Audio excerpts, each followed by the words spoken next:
আলহামদুলিল্লাহ কাফা ওয়া সালামুন আলা ইবাদিহিল্লাযিনা ইসতাফা আম্মা বা'দ। দেশ ও দেশের বাহির থেকে যারা আমাদের সাথে যুক্ত হয়েছেন, আমি আজকে আপনাদেরকে এমন একটা দোয়া শিক্ষা দেব, যেই দোয়াটা শিখলে আল্লাহ রসুল সাল্লাল্লাহু সাল্লাম বলেছেন যে আমরা গুরুত্বপূর্ণ রোগ ব্যাধি যেরকম brain stroke, heart stroke, paralysis এর মতো কোনো রোগ ইনশাল্লাহ আমাদের হবে না।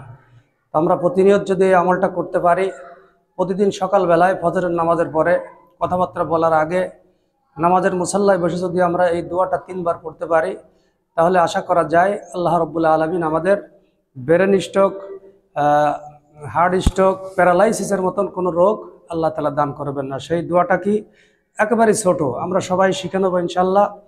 দোয়াটা হচ্ছে এই, সুবহানাল্লাহি ওয়া বিহামদিহি ওয়ালা হাওলা ওয়ালা কুওয়াতা ইল্লা বিল্লাহ। আমি আবার বলছি, সুবহানাল্লাহি ওয়া বিহামদিহি ওয়ালা হাওলা ওয়ালা কুওয়াতা ইল্লা বিল্লাহ। এই দোয়াটা আমরা প্রতিদিন ফজরের নামাজের পরে, কথাবার্তা বলার আগেই 3 বার আমরা পড়ে নেব। আল্লাহ আমাদের সবাইকে তৌফিক দান করুক।